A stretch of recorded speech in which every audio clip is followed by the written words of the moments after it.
Hi everyone, our project is called What's Up James? And a little summary before we start. We'll be talking about us, who we are, the problems we're solving, our aim for who and for what. We'll have a little bit about design decisions and the reasons behind them, a little about technology and the trends we followed, the results, the features and the images, and some other information. So who we are, Informatics 191 class. I'm Stefan. I'm Sean. I'm Warren. And one of our teammates not here today. And our sponsor is Suzuki Sensei, who used to be a principal in Japan. And we'll talk about it more later. And also Mason, a friend of Suzuki. We'll talk about it more later. This is our group website. So the problem we are solving, we have Sakura Kato, a 5th and 6th grade teacher. She teaches in Japan. She was born in Japan. She lacks correct English pronunciation.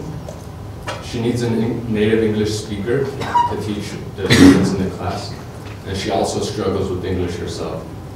On the other hand, we have Aki Tanaka, a 5th grade student. He's 11 years old and he was also born in Japan. He has a hard time paying attention in English class, has a hard time understanding English, and he loves technology. The cause of the problem, in 2011, April, in Japan, there was a reform that was made mandatory for 5th and 6th graders to study English.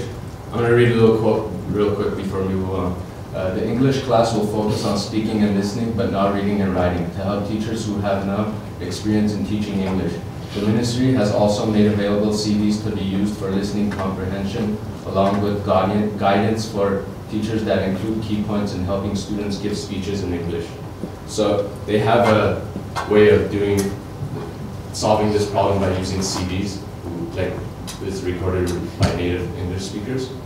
And also, we took some statistics from the test of English in foreign language, and it appeared that Japan always aimed the lowest in reading, writing, listening, and speaking.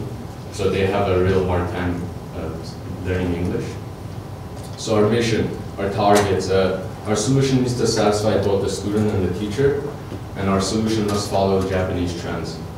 We need to make it interactive for 11, 12-year-olds, substitute English speaker, and also use a hobby popular in Japan.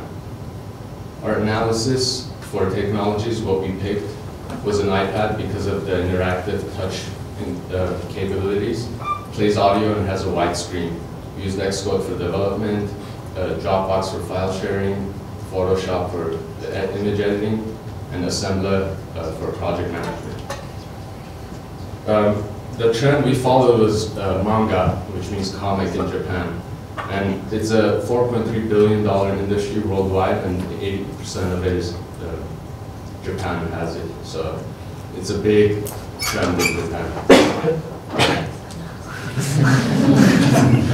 A little slower. So our solutions, our idea, this is what we think. We took technology and iPad, we took education, which is learn English, we took a trend in Japan, the comic. We combine technology education, we get an interactive way of learning English. We combine education and the trend, we have a fun way of learning English. We combine the technology and trend, we get a digital comic book, which is a substitute for native English speaker. And we combine it all together, we get What's Up James. Some questions you might have, who will draw the art? We had a professional artist, a sponsor hired. Who will write the script? Sponsor wrote the script. He recorded the daily interactions students had, and he made a script out of it. And who will do the audio? We had various voice actors from high school, native English speakers, do the recording. So our results, this is not complete, we're still working on the images, but we're gonna have images of our interactive bubbles and karaoke style auto read. We'll have an image of our tutorial or how to use the app. A TA, which is a Japanese teacher's assistant within the app. Bookmarking, standard Apple swipe delete on bookmarks, and also a real book style page flipping. Thank you.